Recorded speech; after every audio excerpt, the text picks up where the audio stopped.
Bonjour et bienvenue à l'émission Vie de foi. Quelle joie de vous avoir avec nous aujourd'hui à l'émission et quelle bénédiction pour nous de recevoir Pasteur Dorothée Radja. Bonjour, Pasteur Dorothée. Merci, bonjour Pasteur, et très heureuse de vous retrouver aujourd'hui. Encore une fois. Nouvelle émission excellente. Oui, absolument. Vous venez de dire notre thème. En fait, mot. Nous parlons de l'excellence toute la semaine. Aujourd'hui, on va parler de l'excellence dans le ministère.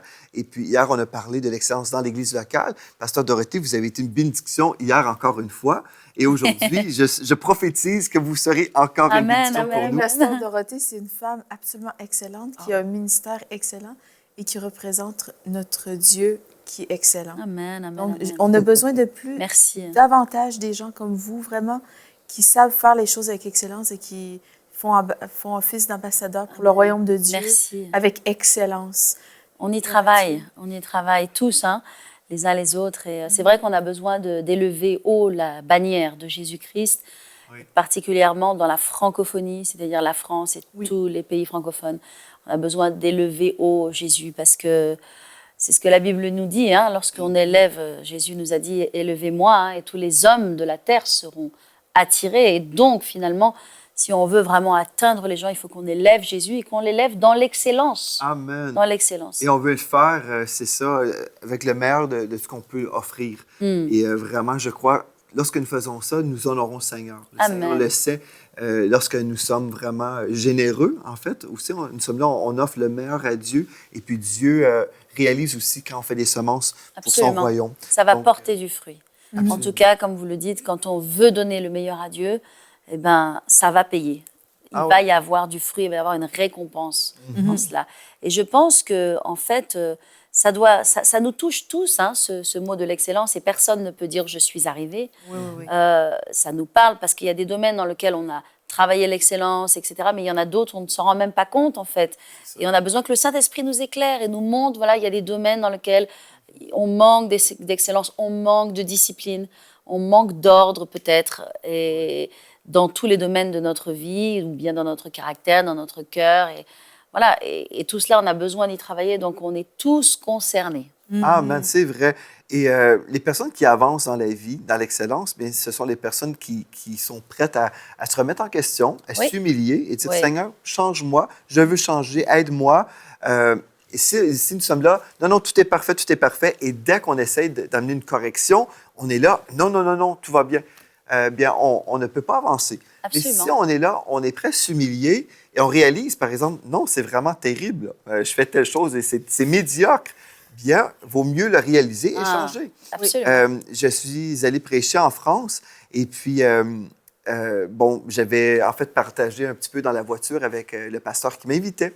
Et puis, j'ai parlé de notre collège Intégrité. C'est un collège qu'on offre pour les ouvriers. C'est gratuit. C'est une formation que vous pouvez vous inscrire, en fait, avec l'autorisation de votre pasteur. Vous allez sur collègeintégrité.com. Bref, c'est une formation pratique pour les ouvriers. Parce que des fois, on connaît la parole de Dieu, mais dans nos églises locales, des fois, il y a des lacunes et puis on veut aider l'Église francophone. Donc, c'est des cours qu'on offre gratuitement sur vidéo. Bref, le pasteur me disait, « Pasteur Joël, je sais que toi, tu es vraiment au détail. Est-ce que tu as remarqué des choses dans mon Église? » Et puis là, ça me gênait un peu. Je dis, bien, en fait, oui. Mais alors, dis-moi. Et puis là, j'ai partagé avec amour quand même mais les choses que j'ai remarquées. Et puis, c'est bien parce que quand nous sommes prêts à s'humilier et dire, OK, je vais corriger telle chose, bien là, on peut avancer. Et je suis comme ça moi-même. Je me dis, OK, il y a des choses qui doivent changer, on le réalise et puis on doit se corriger. Pendant un temps, on a offert à Dieu certaines choses parce que c'était le meilleur qu'on pouvait faire à l'époque. Mais après un certain moment, il faut se réévaluer. Est-ce que c'est toujours bien? Est-ce qu'on peut faire mieux aujourd'hui? C'est vrai. Et dans le monde des affaires, dans les restos, par exemple, on peut juste prendre un restaurant qui vend des hamburgers. Au départ, ils vendaient juste des hamburgers, mais après, ils voulaient aussi répondre aux besoins des familles. Donc, ici au Canada, dans les restaurants que je ne mentionnerai pas, mais en fait, ils ont eu l'idée d'avoir des petits parcs pour les enfants dans leurs restos. Ils ont fait des améliorations comme ça. Donc, si nous sommes dans le royaume de Dieu, on devrait viser aussi à vivre dans l'excellence et au-delà même des gens en affaires. On devrait toujours dire comment est-ce qu'on peut s'améliorer. C'est ça, l'excellence, c'est pas juste pour le monde, c'est vraiment pour l'Église et premièrement pour l'Église. Parce que comme on a dit cette semaine à plusieurs reprises, le royaume de Dieu, c'est excellent. Le ciel, c'est excellent. Et on le voit de la manière dont Dieu a décrit la construction du temple, à quel point il était au détail, oui, c'est ça, avec une telle précision et avec les matériaux de meilleure qualité, des pierres précieuses, de l'or. Et on sait que le ciel est construit avec des perles, et vraiment toutes sortes de choses précieuses. Et je crois que nous devons valoriser vraiment l'excellence dans nos églises, comme on a parlé hier, mais aussi de la manière dont on représente Dieu. Et je crois vraiment que c'est une marche, c'est une aventure qui doit être de gloire en gloire et de progrès en progrès. Absolument. Et on doit rechercher ce progrès. Je vais rebondir sur ce mot, puisque le mot que je voulais partager dans ce sujet, c'est vraiment cette envie de progresser. Il doit y avoir à l'intérieur de nous l'envie de s'améliorer, l'envie de progresser. Alors parfois, on est découragé. Quand on est découragé, on veut même plus faire l'effort. Alors, il ne s'agit pas d'être découragé. Ces émissions, elles sont là pour vous encourager, pour vous réveiller, pour mettre le feu dans votre cœur, pour vous dire « Ah non, je vais remonter dans mon excellence, je vais remonter dans… » Parce que c'est vrai qu'avec le temps, parfois, on laisse un peu les choses aller, on se laisse aller dans tous les domaines et ça peut arriver. Et donc, ces émissions, elles sont là pour finalement vous encourager et pas vous décourager et qu'il y ait vraiment ce désir de progresser. Et quand on a ce désir de progresser, les choses véritablement vont progresser et vont se mettre en place parce qu'on va être capable de parler aux gens, de motiver les gens, de se motiver soi-même et puis d'avancer. Amen. Amen. Je pense, en vous écoutant, juste l'entrée d'une église. Si on veut progresser dans notre église locale, on veut voir des hommes venir à Christ, mais juste l'entrée où les gens arrivent. Si on a mis plein de choses sur les murs, bref, on a des déchets par terre, on a plein de choses, déjà, on communique avant même d'arriver au sanctuaire. On communique, ce lieu est médiocre, n'est-ce pas? Donc, juste là, on devrait dire, OK, on va se remettre en question, on va changer des choses et on va progresser. Par exemple, on peut parler du service dans le ministère. Le ministère égale le service. Pour moi, depuis des années, c'est ça que je dis. Quelqu'un qui aspire à servir le Seigneur dans le ministère doit comprendre le service égale les gens. Je vais servir, je serai un serviteur de tous les hommes. Donc, pour vous, dans votre église, par exemple, si on veut viser l'excellence chez vous, à Paris Centre Chrétien, est-ce que vous formez vos ouvriers qui vont servir dans la maison de Dieu? Comment ça se passe au juste? Oui, bien sûr, les gens qui ont besoin de servir et qui vont servir ont besoin d'être formés. Et d'ailleurs, il faut continuellement pouvoir donner des formations. Il y a les formations que l'on donne, mais je crois qu'il y a besoin aussi de faire de la formation continue. Et parce qu'il y a effectivement besoin de continuellement progresser. Donc les gens, effectivement, doivent être formés, doivent recevoir des instructions, doivent recevoir un niveau, un standard, et savoir, OK, est-ce que vous êtes prêts à fonctionner selon ce standard? Parce que si les personnes ne peuvent pas ou ne veulent pas fonctionner selon ce standard, ça va être très difficile. On ne peut pas être à deux vitesses non plus. Donc, il y a des standards de fidélité, il y a des standards de ponctualité, il y a des standards de présence, mais aussi de caractère, dans différents niveaux. Et tout cela doit être effectivement étudié, mis à plat. Comme ça, la personne, elle sait où est-ce qu'elle va. Il y a des standards de sainteté, bien évidemment aussi, extrêmement importants pour le royaume de Dieu. Donc, admettons que quelqu'un veut servir dans votre église. Avec tout ce que vous venez d'énumérer, il y a une chose très importante, c'est la soumission. Si nous voulons être excellents, nous devons apprendre à marcher dans la soumission aux autorités spirituelles. Parce que quelqu'un qui dirait « Non, moi, je refuse de faire telle ou telle chose », finalement, comment ça se passerait chez vous? Ah, oui, eh bien, non, la soumission, c'est un critère indispensable. Les personnes doivent être soumises au ministère, à l'enseignement du ministère, au mode de fonctionnement du ministère, sinon ce n'est pas possible.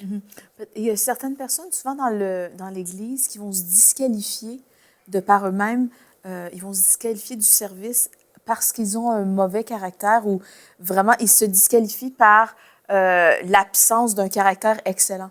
Est-ce que, de quel caractère, qu'est-ce que vous recherchez qu'est-ce qu'on devrait rechercher dans une Église quant au caractère pour être un serviteur excellent? Parce qu'on peut être dans la maison de Dieu et n'avoir aucune excellence. Il peut y avoir toutes sortes de gens qui servent et qui ne représentent absolument pas bien le royaume parce que ils sont charnels, parce qu'ils sont dirigés par leurs émotions. Et ça discrédite vraiment Dieu lui-même parce que nous faisons office d'ambassadeur. Donc, par notre caractère, qu'est-ce que vous pouvez nous dire à propos du caractère sur l'excellence qu'on peut retrouver? Alors, j'aimerais vous dire que tout le monde est parfait, que tout fonctionne merveilleusement. J'aimerais vous dire ça.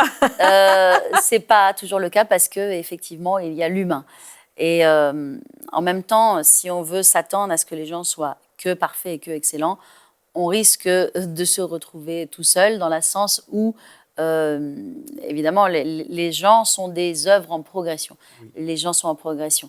Et vous me demandiez, voilà, qu'est-ce qui se passe si les gens ne sont pas finalement parfaitement soumis, etc.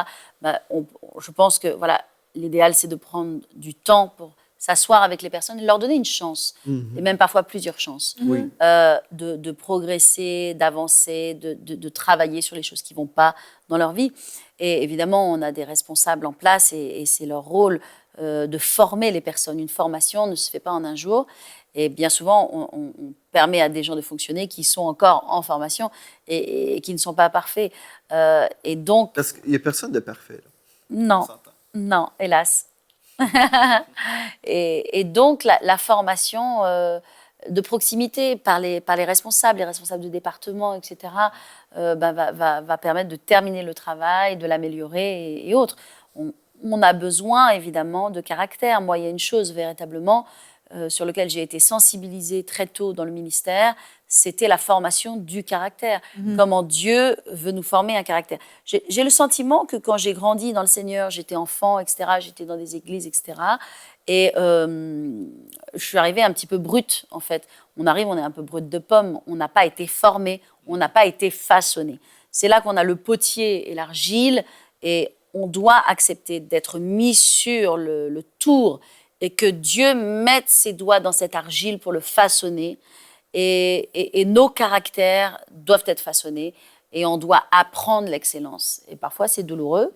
Et on doit apprendre l'excellence, on doit apprendre à avoir un caractère soumis, on doit apprendre les standards de l'Évangile, de la marche avec Dieu, de la marche dans l'amour, etc., qui vont faire de nous un ouvrier utile. Et puis, j'aimerais dire aussi qu'il y a ce passage de l'Écriture qui dit dans une grande maison, cette grande maison c'est l'Église, il y a différents vases.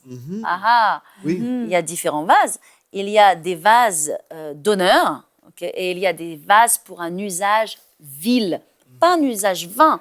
Il est écrit un usage vil. Et dans mon souvenir, ce mot usage vil, c'est le mot en grec qui est atimia, qui veut dire déshonneur.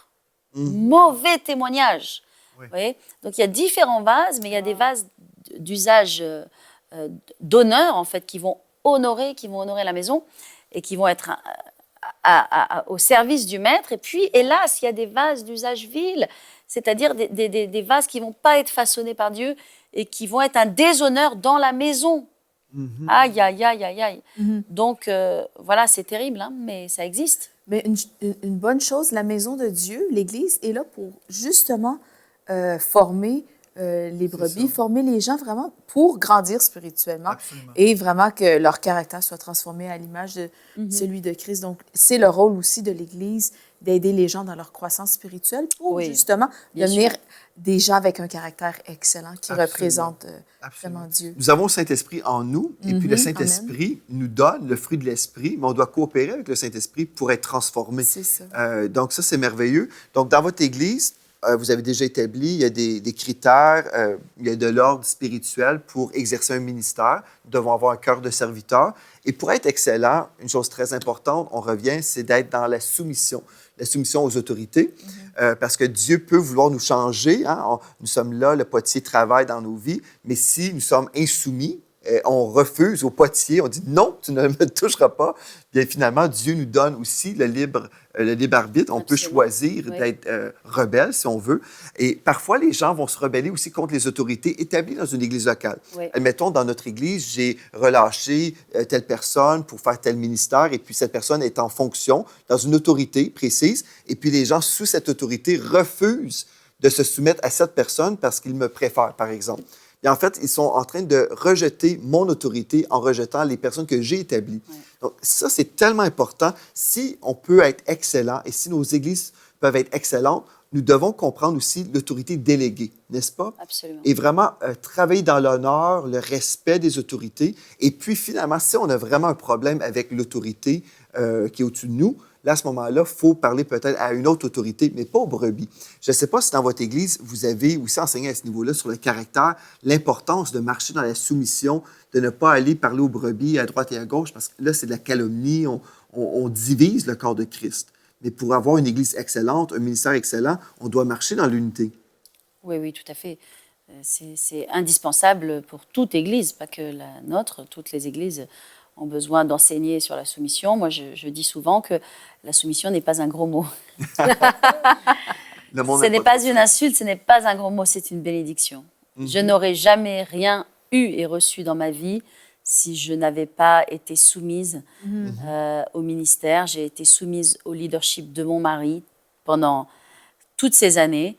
Et quelles qu'aient été ses décisions, j'ai suivi, j'ai collaboré, coopéré. Et pourtant, vous savez, quand on est mari et femme, on a vraiment la latitude de se dire beaucoup de choses. Hein. Oui. Mais je pense que c'est très important de faire la dichotomie, la séparation entre la maison et le ministère, entre la famille et l'Église. La famille, c'est la famille, le couple, c'est le couple, l'Église, c'est autre chose. Dans l'Église, il y a une tête, il n'y a pas deux têtes. Il y a un leader, il n'y a pas deux leaders, il peut y avoir des leaders, mais il y a un leader qui est une tête. Donc, il faut connaître ces basiques voilà, de la soumission. On voit bien que, par exemple, il y avait Moïse, il y avait Aaron. Aaron avait une place énorme. Il était vraiment extrêmement présent, mais c'était Moïse qui était appelé par Dieu. Et quand il y a eu de la rébellion, Dieu a dû traiter parce que c'était le serviteur, l'homme que Dieu avait choisi. Absolument. C'est très, très bien ce que vous dites. Mais la soumission, c'est ça. Ça fait partie de l'ordre divin. Oui. Et on a besoin de rétablir l'ordre divin dans nos églises. Et souvent, c'est ça, le caractère des gens empêche l'ordre divin de s'établir. Et vraiment, on doit enseigner. Oui.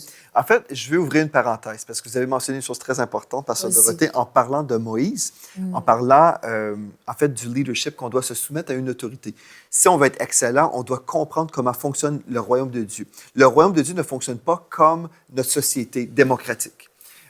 Ici au Canada, je ne sais pas si c'est comme ça chez vous en France, mais ici, il y a plusieurs églises qui sont dirigées par des conseils d'administration. Légalement, au Canada, nous devons avoir un conseil d'administration parce que nous sommes une corporation religieuse. Donc, on s'entend que légalement, nous fonctionnons d'une façon légale. Il y a un conseil d'administration. Mais dans la vie de tous les jours, on comprend dans une église, et notre église fonctionne comme ça, il y a un pasteur que Dieu a établi. Et là, il y a des pasteurs aussi qui l'appuient dans la vision. Donc, ce n'est pas les brebis qui vont voter si on achète des chaises. Ce n'est pas les brebis qui vont voter, on va faire ceci ou cela. En fait, parce que pour nous, des fois, des personnes m'ont posé la question, mais est-ce qu'on peut voter à l'Église? J'ai dit, en fait, vous votez par votre présence. Si vous croyez dans le leadership spirituel de l'Église, votre vote, c'est d'être là et vous appuyez la vision. Mais il y a plusieurs églises qui ne sont pas gérées comme ça, où c'est tout le monde qui vote. Même un de nos amis vient d'être congédié de son poste de pasteur par les brebis parce qu'on n'aime pas trop le message qu'il prêche de ce temps-ci. Donc, au lieu d'avoir des pasteurs qui sont à l'écoute de Dieu, ils sont à l'écoute des brebis. Écoutez, je vais vous dire une chose. Si ce pasteur a été congédié, c'est peut-être une bénédiction pour lui parce qu'il sera, s'il est appelé à être pasteur, il ouvrira une autre église, si c'est son appel, et construira l'église différemment. Oui. Oui. Dans l'église, Dieu appelle une personne. Il y a une personne qui reçoit l'appel. Oui. Et s'il y a effectivement toutes ces histoires de vote ou de consultation de tous les côtés, c'est qu'il y a un problème de leadership. Et donc, est-ce que la personne a véritablement été appelée par Dieu? Est-ce qu'elle a reçu de Dieu une direction? Là est la question. Parce que c'est cette question finalement que l'on doit se poser. Parce que lorsque Dieu vous parle, d'abord Dieu parle à celui qui l'appelle. Parfois, il y a toutes ces espèces d'esprits de rébellion où les gens viennent vers le pasteur et Dieu m'a dit de vous dire pasteur, etc. Non, non, Dieu ne fait pas comme cela. Lorsque Dieu a besoin de parler pour son Église, il parle au chef, au boss, à celui qu'il a établi sur place, parce que Dieu n'est pas un Dieu de désordre, Dieu est un Dieu d'ordre. Et si Dieu commence à dire, tiens, toi, je te révèle ça, et toi, je te révèle ça, etc., donc Dieu, il n'y a plus d'ordre. Non, Dieu établit une personne, Dieu met des personnes très précieuses à côté de cette personne pour, bien sûr, construire la vision. Ils sont indispensables, ils sont appelés par Dieu également, dans une position différente. Mais s'il y a un tel niveau de consultation et autre chose, il y a un problème de leadership. La personne a-t-elle vraiment été appelée par Dieu? A-t-elle reçu le mandat de Dieu? Parce que si elle a besoin de consulter tout le monde pour prendre une décision, il y a un problème. Mais je pense aussi que ce n'est pas nécessairement la personne qui veut consulter, mais c'est qu'il y a des systèmes d'église qui sont montés comme ça. Sortez de ces systèmes d'église. Vous êtes en accord avec moi, pasteur Dorothée? Parce que vraiment, ce que je vois beaucoup, je vois que l'Église est limitée par des esprits de contrôle. On contrôle les bergers, on contrôle les décisions. Le pasteur senior a dit une chose, mais là, après, finalement, par exemple, je vais vous donner une illustration. Mathilde et moi, on avait à cœur de semer dans un ministère, dans une ville précise, parce qu'il venait de vivre un désastre. Et puis, on avait même des amis qui étaient prêts à soutenir et verser un beau montant d'argent pour secourir la ville. Sans donner trop de détails, mais le pasteur en question qu'on avait contacté, que je ne connaissais pas, mais on voulait semer, il disait « Ah oui, c'est merveilleux, gloire à Dieu, mais je dois demander à mon conseil si le conseil est d'accord. » Finalement, pour recevoir un don. Pour recevoir de l'argent. Oui. Finalement, le conseil est en désaccord pour plein de raisons et j'ai trouvé ça vraiment... Mais moi, j'aimerais dire quelque chose par rapport à ça. C'est dramatique. C'est que quand ce sont les brebis qui gèrent l'Église et qui ont le mot final sur les décisions, si on a un problème de caractère, en fait, c'est que ce ne sont pas les brebis qui ont reçu, qui ont la vision de Dieu. Ou le manteau. Ou le manteau pour porter ça. Donc, bien sûr. C'est du désordre. Et je crois vraiment qu'un esprit d'excellence est revêtu de l'ordre divin. Et bref, tout ce dont on parle là, c'est du désordre et on a besoin vraiment de rétablir l'ordre divin dans nos églises pour voir l'Esprit de Dieu agir, pour voir la croissance, pour voir des signes, des miracles, des prodiges, pour voir le surnaturel, pour voir des saluts, pour voir vraiment le royaume de Dieu avancer. C'est vrai. Rétablissons l'ordre. On a besoin d'hommes et de femmes de Dieu qui marchent dans l'intégrité. Oui. D'hommes et de femmes de Dieu qui sont appelés par Dieu, qui ont reçu la vision. Et on a besoin de gens qui sont à côté et qui soutiennent l'œuvre de Dieu. Exactement. Donc, que les hommes de Dieu et les femmes de Dieu soient des gens appelés par Dieu et qui se tiennent dans l'intégrité, c'est-à-dire qu'ils ne font pas juste n'importe quoi, parce que c'est extrêmement important. Et que les personnes autour, effectivement, bâtissent l'œuvre de Dieu, bâtissent la maison de Dieu. C'est ça. Parce qu'en fait, l'ordre divin, ce n'est pas une question qu'un pasteur va dominer le peuple, et puis ce n'est pas du tout ça. Ce n'est pas non, c'est pas de cela dont on parle, effectivement. Non, on parle pas d'une dictature. Qu'on ne fasse pas de faux procès d'intention. Ouais, c'est ça. Non. Donc, en fait, Dieu appelle une personne pour démarrer une église, par exemple. La personne reçoit de Dieu des directives pour l'assemblée, en étant un père ou une mère spirituelle sur cette église-là, et puis il recherche la face de Dieu pour recevoir de Dieu tout ce qu'il doit faire dans l'église. Mais là, quand les brebis empêchent le pasteur d'être un pasteur, en fait, c'est la démocratie qui s'est infiltrée dans l'église locale. Ce n'était jamais l'idée de Dieu, et parce que tous veulent être chefs, mais ce n'est pas la volonté de Dieu. Non, bien sûr, c'est l'esprit de Chiphayon. C'est très dangereux, les églises ne peuvent pas prospérer comme cela, il y a très rapidement des divisions, et donc c'est mal bâti. Oui. Et on parle aussi que ce n'est pas d'une dictature. J'ai un verset dans Colossiens 3 qui dit « Revêtez-vous de l'amour qui est le lien de la perfection. » Et moi, je sais en tant que ton épouse que tu es un berger rempli d'amour, tu es un chef rempli d'amour, et quand la tête reçoit vraiment la vision de Dieu, mais qu'il la communique avec amour et qui traite ses conseillers et qui traite son Église, sa bergerie, vraiment dans le lien de l'amour. Les gens sont amenés à être perfectionnés en Christ. Et je pense que si l'amour de Dieu règne dans nos églises, l'ordre divin va être établi. Oui. Aussi, les gens vont pouvoir grandir spirituellement et il va y avoir cet esprit d'excellence. Donc, je crois vraiment que sans l'amour, il n'y a pas d'excellence non plus. Absolument.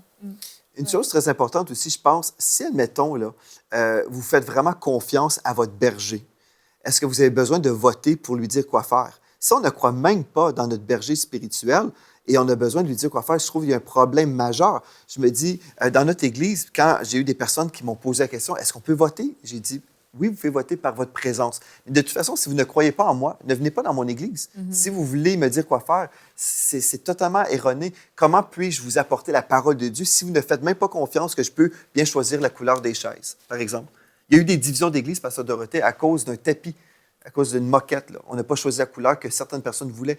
Mais c'est du non-sens. Et le royaume de Dieu est limité par toutes ces choses. Oui, on passe à côté des choses qui sont importantes. On n'est pas là pour autre chose que le salut des âmes et atteindre le monde. Et je pense qu'il faut rester centré sur la seule chose qui est importante. Il y a un ciel à gagner, un enfer à perdre. Il faut sortir. Enfin, je rends grâce à Dieu pour mon Église. Je rends grâce à Dieu pour les églises qui avancent, qui